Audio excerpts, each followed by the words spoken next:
Okay, here we are. So this is episode 2. Episode 2 of the Honest Filter podcast. It has taken... We're going to try and do these once a month.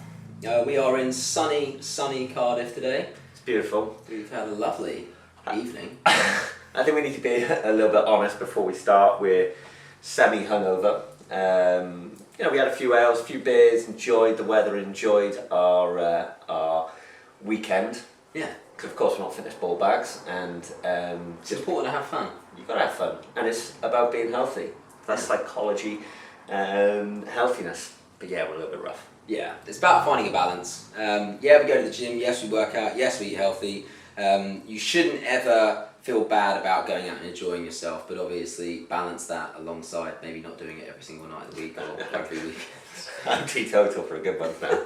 So, episode 2. What we're going to be covering is, when we recorded the first episode, we went a lot into kind of what is health, looking at that probably from more of a physical standpoint.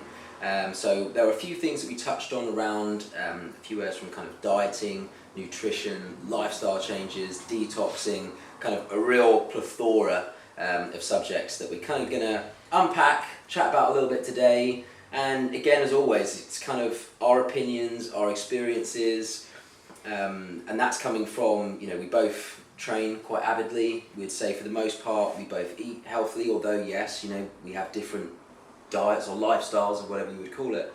And it's kind of just for you to listen to it, unpack it, understand how that relates to you, and maybe it will help you with if you're got a goal in mind, or you're training or looking to make a change in your life. Yeah, and I think it's important.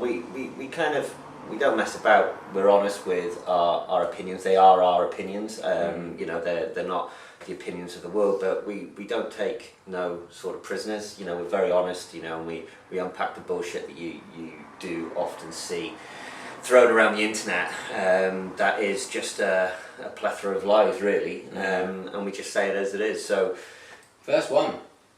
Diet versus lifestyle change. So we went on this, and my first thing off the bat, diets don't work.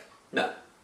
They don't work. I'm not anti-diet, No. as those crazy people are sort of spreading. Have you seen them spreading around Instagram at the moment, the anti-diet, where it's absolutely terrible, check it out, but they go on about how you shouldn't diet, and you should just be happy how you are, looking the way that you do, whether that's being obese and just walking around like an advert for cancer or whatever. It's disgusting.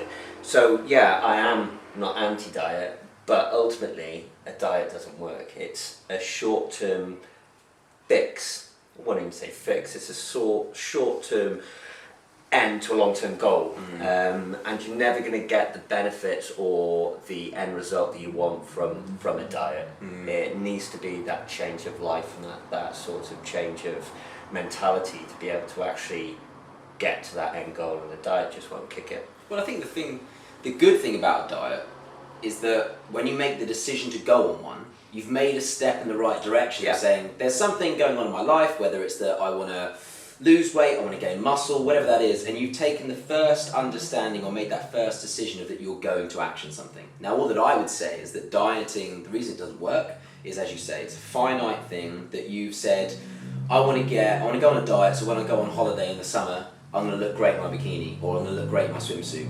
Okay, well, what you've got there is something that's kind of positive, that you want to make a change, but why are you limiting that to just the summer? Yeah. What are you saying? That then once that diet's done, you're just going to eat a load of shit, and you're just going to ruin all the progress that you've made, and you're just going to be yo-yoing. You're going to go up and down, and the only good thing is that you've made that decision, but what you've done is you've bought into a marketing term.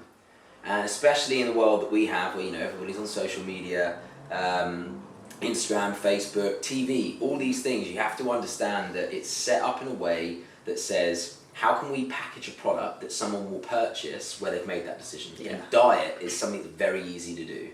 Yeah. What is not easy to do is to actually take what I would say is the better step forward, which is a lifestyle change. Yeah.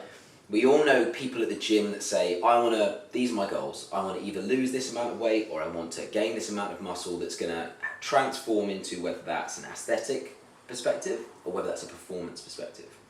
And what you then want to be able to say is, okay, first step, starting to think about what you're putting in your body. The quality of food, the regularity, the calories in versus calories out. It's always that simple. Yeah. but you have to do things like meal prep. And that's a lifestyle change. Meal prep isn't just, oh, I'll have my lunches ready each week. It's okay. So now what you've got to do is plan your weekend differently. You've got to go to the supermarket. You've got to buy enough food at the beginning of the week to be able to then set out those, put aside the time in that Sunday afternoon to then be able to cook them all, to put them all together, to package them all up. That's an impact that's not the actual act of eating that food or having that lifestyle change. You've got to make time in your life that you're not currently doing. Yeah. And that's the hard bit. That's the bit that a lot of people don't think about. And that's why people go to the likes of Weight Watchers. Yeah, it's done for you. Because it's done for you, and they're not giving you a... they're giving you a meal, they're giving you a food. You can have this, baked beans on toast at 0 sins. I mean, you know, it's a horrendous meal. It's got no goodness in there at all. But it's okay, it's no sins. You can have a full tin of baked beans on 2 slices of toast. It sounds, you know... Yeah. But they're giving you an idea, and it's that short-term sort of, you know, fix that's going to get you your summer body. But it's not that lifestyle change. It's not giving you the knowledge. It doesn't empower you to actually make that lifestyle change, to have the longevity of a healthier lifestyle. And ultimately, that's what we want to get from going on a diet, is we want to become healthier. So if you've made that mental sort of process to go, yeah, I am going to become healthier, I'm going to go on a diet.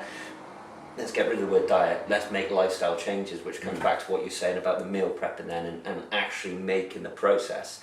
I mean, I think you were saying, you know, it's you sent me a link not so long ago where it's not just about that lifestyle change, it goes on everything to around it. Yes, and it's longevity. What you were saying is that like it is that idea that this isn't something that you're just going to do for like 6 weeks, 10 weeks, anything like that. You will not see much of a difference in that time period. Dieting, the problem with it is that you've attached yourself to that end time, that end date, that end goal. It's brilliant to have goals, but especially with nutrition and what you're eating and what you're putting into your body, you have to see that in a more longer term way of working. And also I think it's quite demoralizing for people that are on a diet and they start to make those changes, but they're not seeing the transition as quickly and the effect of that fast enough. Yeah. And so what do? They go, this diet isn't working, I'm going to bin it out. And how many people do you know on a diet that are like, oh, I hate this diet, I'm miserable, I can't eat anything that I want to eat, I can't go out with my mates for a night out, go and have a drink and socialise and be happy and all of this stuff, so they become a drought to be around. They then advocate to other people that their diet was crap, it won't work, so it won't work for that next person. Before you know it, there's all of these knock-on ripples that happen from one person doing a diet rather than making lifestyle changes. Yeah. I think it's also, the thing is about it is that if you're just an individual on your own doing a diet, that's very hard to do in an environment where there's multiple people in a household. So what are you going to do? Cook something different for you that you are for the rest of the family because they're not on a diet? Or are you holistically, as an environment in that household, going to all have a little bit of a lifestyle change to eat healthier food? Yeah. And it's kind of like, we also got a question after the last podcast, which was supplementation or natural food. So supplementation is literally what it says on the tin. It is to supplement a natural diet. It's not to be the thing at the forefront and natural diet be on the back foot. It is to be on top of a good foundation. Yeah, definitely. And that's where, you know, if you have a goal in mind, so if you have a goal, I want to pack on some more muscle. Yeah, having a supplement of whey protein would be fantastic because it allows you to get that extra protein in to be able to build that muscle and repair your body in an effective way. But it doesn't overtake and it doesn't beat natural whole foods. And I think, you know, when it comes to supplementation as well, it's what works best for you. There's not a lot of evidence around supplementation. There isn't, and you have to weigh up the pros and cons of that supplement and whether it's going to be effective for you. I mean, for example, James Smith, PT, he absolutely hates and slates branched chain amino acid, and that's fine because technically speaking they don't really do anything. But if that product works for you and you see that you're making positive gains from that product, why is it a bad thing, you know?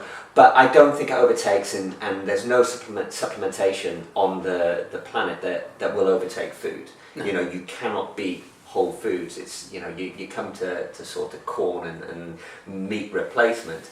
it's never going to be meat. You know, if you want meat and you want to get that benefit from meat, you need to eat meat. You can't eat a supplement for a product. But it's like you get down to things like super greens. Yeah.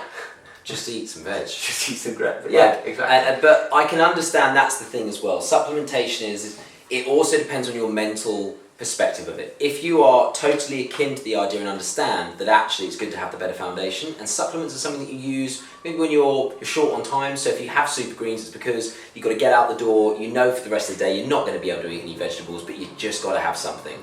Cracking, go for it. But if you're going to sit there and go, I don't need to eat any vegetables for dinner or for the rest of the day because I had super greens in a NutriBullet this morning, and like that's me sorted for the entire 24 hours. Like, no, you're deluded. Yeah. And basically, you know, you have to have that right mental state of mind when you're utilising supplementation. And the issue that we see with a lot of social media is that that's skewed somewhat, where people will say, I achieved this look by using this product. No, you put that product on your Instagram page because you got paid by this person. It's not a bad thing. Supplements have lots and lots of benefits in terms of if for you it's working in your training regimen. No problem with it. Yeah. But you have to have a good solid foundation. Yeah, definitely. And you know, if I finish a workout at 6 o'clock and I know I'm not going to get home till 6:45, by the time I cook food at 7:30, it's a good bit of time between sort of finish my workout and when I should be getting some protein on board. So there's nothing wrong with having a protein shake. It's perfect for that. Knowing full well that I'm going to come home and still eat a full balanced meal with protein, with the right amount of veg, you know, etc. in there. So I think supplement has its place, and it helps to supplement a healthy, balanced diet. And I think what you were saying as well, we keep saying about it being individualised. What someone else is using their supplement routine or what they're utilising isn't necessarily going to transfer for you. And it's that analogy of, so we kind of spoken about it before, where, you know, if I have, say like me and you, really good mates, you're a totally different bodybuilder to me. I can't look at what you do in your training and in your nutrition or whatever supplementation you take. You may be putting that on Instagram or we may be chatting about it. I'm not going to get the same results by doing the same thing. We're very different internally, externally, size, build, everything like this. It's the same as like me seeing somebody in the street that's 2 foot taller than me wearing a certain outfit and I go, oh, that looks amazing, I want that. And I go in their wardrobe, take those clothes out, come back to my house, put it on the mirror, and I'm like, the fuck? The arms are way too long, everything's baggy, it looks like shit. Why don't I look the same as that person I saw? And it's because it's not one fits all. It's so individualised. You can't expect the same results as other people, what they're doing in their training, their nutrition, everything. You can't expect the same thing by following it.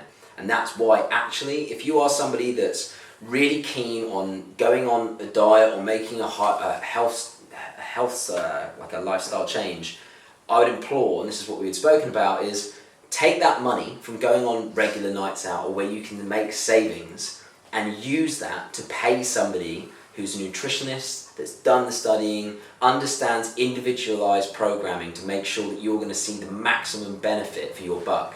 But a lot of people aren't willing to spend money. They'll pay for a gym membership, they'll buy new gym clothing, they'll buy the supplementation, they'll buy this, and it's like wandering in the dark without a light. Yeah. They're just hoping that they're going to stumble on in the right area. Whereas you can take that 30 quid a month, 40 quid a month, whatever that be, and pay somebody who will help you get there. Yeah, and get the best end result from what you put in. Yeah. So they will take into account how often you train.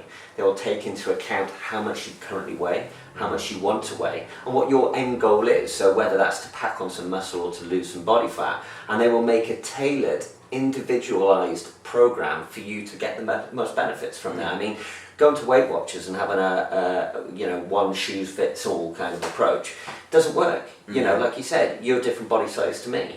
Our genetics build-up is totally different. You know, it's not going to work just because that person and that organisation has said those beans on toast are only 0 sins, you can eat that all day. Doesn't mean that it's the right approach to losing weight, especially if you're working harder in the gym. You know, if you're working harder, you need to increase your calorific intake, you know, to repair the body. And it's having the right foods and the right balance between your proteins, carbs, or whatever, to be able to make the best benefit for you. Something like a nutritional is invaluable. It really is. It makes so much more sense than spending, £5 to show up to Weight Watchers, stand on the scale for Sally to tell you that you've only lost a pound today. How demoralising is that?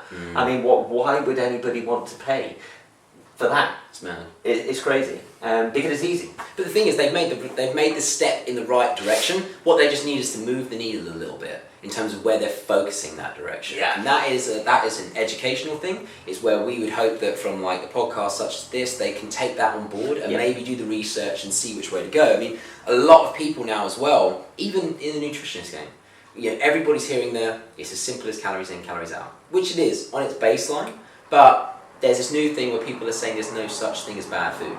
Yeah. I can understand once you involve some of the things surrounding that in terms of the frequency of how you're eating some foods, when you're consuming them, all of this kind of stuff. But nobody ever got healthy or in shape or strong eating out of any machine.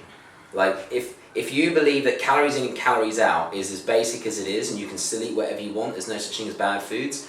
Go and eat M&Ms every single meal for a week, come back to me and let me know how you feel, because good chances are you're going to feel like utter fucking shit. I mean, it was that TV show where they all they ate was McDonald's. Oh, did you watch that? Superstars, yeah. Again, Felt like he was dying. Yeah. Literally dying. And they at least had like a gherkin in there, right? It's some form.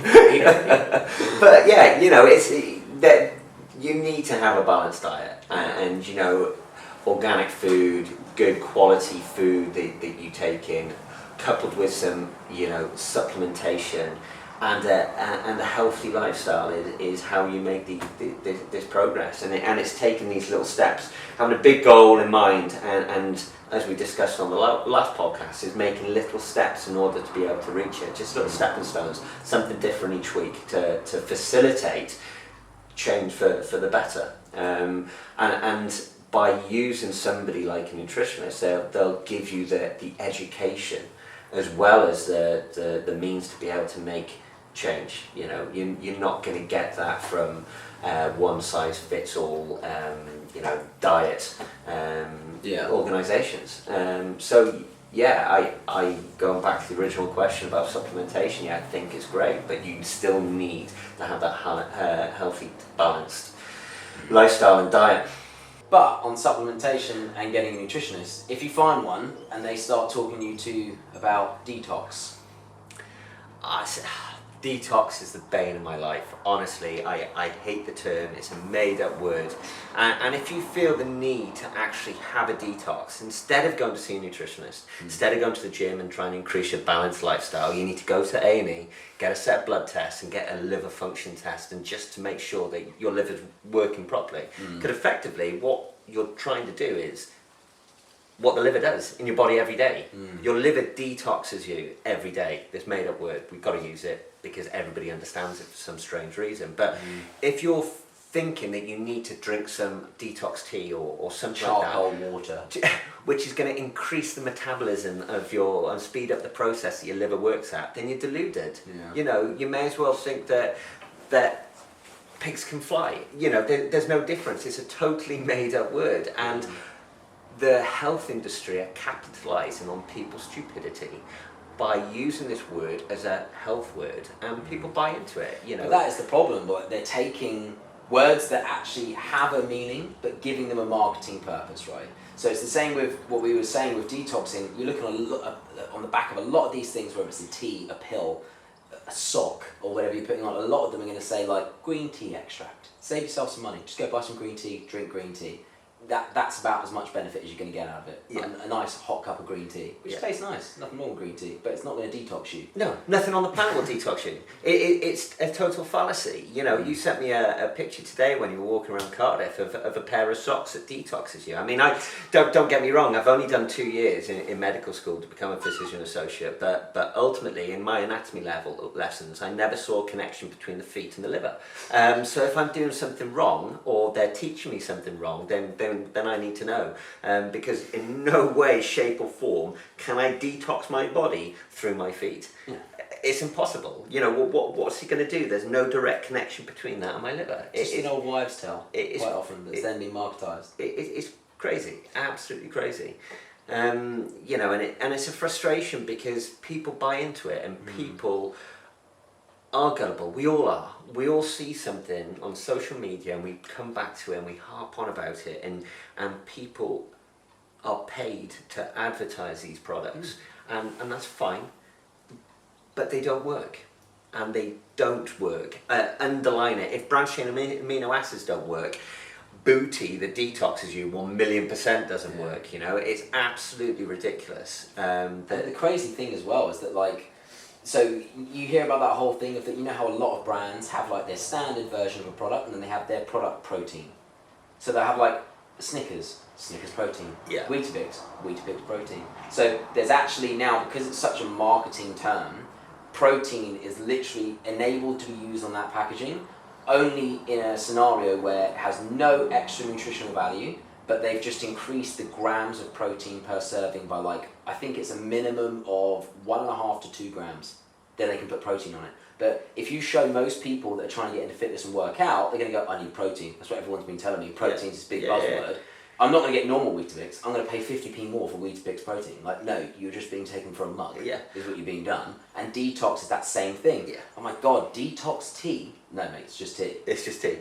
Like, don't see the word detox and the extra quid that they're going to end up charging you for it. Just drink tea. I was actually in the supermarket the other week, and I was buying some mints. Being a poor student, had to watch the pennies and whatnot. And on the top shelf there was mints, and it said high in protein on there. And I picked it up and I was like, oh, I'll tell you what, you know, I almost fell for it. Picked it up and look, I'm training a bit harder at the moment. I've got a comp coming up. You know, I need to really encourage my body to repair. So I looked, and the price was probably about 50p more for mints than the cheaper option. And I thought, as I was walking off, it was in my basket, and I was walking off, I went, oh, let's have a look at the cheaper option. Had more fucking protein in the cheaper option. The cheaper option that was almost 60p less had more protein in there. So it's just the packaging. It's just the packaging, you know, and it's so important to look at the macronutrients and stuff of these products. You know, if you want a sort of, instead of these Mars proteins or things like that, which are riddled with sugar and unhealthiness. I mean, not that I like to plug things, but Ollie's sort of new ones, they've got hardly any sugar in. They're actually pretty good. But people don't look at those, and they're actually cheaper than a Mars protein. Absolutely crazy. It's but it's conditioned, right? Yeah. People are just told, like, you want a Mars, I'll go for it. Oh, you just looked at the Mars. Mars have a protein version. Pay an extra 20p, you get it, and you go, no, well, it's brand of trust. Why not? Yeah, they're not going to lie to me. Yeah. Like, yes, they are. Yeah. That's exactly what they're going to do. And it's these terms: protein, detox. It's these words that are buzzwords that are there to sell. And a good nutritionalist will tell you that. Yeah. And although everybody goes, you know, when you go into the supermarket, I am that guy that when I pick something up, I'll look on the back of it and I'll be looking at what the grams of this are, grams of that are. Rule of thumb is that you should get into the habit of it. It's not something that, don't feel that you're becoming that guy or that woman that looks at the back of everything. If you want results and you want it to work and you want to be healthy and you have to monitor that. Because the companies that put that shit on the shelf are hoping that you won't. Yeah. That's the whole thing. They're hoping you just read and look at the packaging they pay lots of money for, and they're hoping that you won't look on the back of these things and see what's inside them. I mean, it's, you know, if you're driving down the petrol station, one petrol station is 2 pence cheaper than the other. You're going to go to the cheaper petrol station. You know, you're looking at that. You're looking at the differences by a penny often, which is going to save you sort of like 3p when you fill the car up. It's negligible difference. You do it there. But you do it there, but you won't do it when you're ingesting it into your own body. It's crazy. It's absolutely crazy, you know, and often you hear people go, oh, we have to have a vice in life, or we have to have this in life. But you're preaching on about the environment and throwing plastic in the sea or this and that, but yet you smoke 20 cigarettes a day, you're polluting your lungs. You know, it's crazy. We care so much about everything else apart from ourselves. You know, we're all about saving money on fuel for the car. We're all about protecting the environment, which is great, don't get me wrong, but when it comes down to looking after the person that walks on this earth, that lives, breathes and makes the most of this beautiful weather that we're having. Often, nobody gives a damn. They don't. You know, they really don't. And it's crazy how we think and look after ourselves so little, yet we want to look after everything else. You know, it's ridiculous. But detox doesn't exist. Really doesn't. Right, let's round this fucker up. So, obviously we've covered off some points today, looking at nutrition, looking at dieting, looking at lifestyle changes. The key takeaways I think I'd say from this are, if you're thinking about dieting and you're on one, you're on the right track. Let's just move that needle. Let's start to think about that as a lifestyle change that's longer than just 12 weeks, 15 weeks, anything like that. Supplementation isn't something over a natural diet, it is to supplement one. There's nothing wrong with using supplements if it's working for you. What works for others doesn't universally work for everybody. So understand yourself and potentially also look into something like a nutritionist. Yeah, and if you can't afford a nutritionist, which is fine, you know, be a savvy shopper. You know, when you're walking around the supermarket, you know, don't get drawn in and be gullible by following these buzzwords like detox or protein or health or whatnot. You know, think for yourself and don't follow the crowd. You know, we're all individuals, and you know, we need to treat ourselves like individuals. So we got episode 3 we'll be filming next month, the next couple of weeks. Yep. And basically any questions, if you've got topics you want us to cover, people can just send them in to us. Yep. We'll take a look at them all, try to put them together. So yeah, let us know what people think, and on to the next one. Yeah, and it's really important, if you do like these, please make sure you like it, share it. And subscribe is really important as well, and share it between your friends, and we'll keep doing these. The next one's going to be Brighton way, I think. Yeah, Dan Sean. Sweet. Perfect.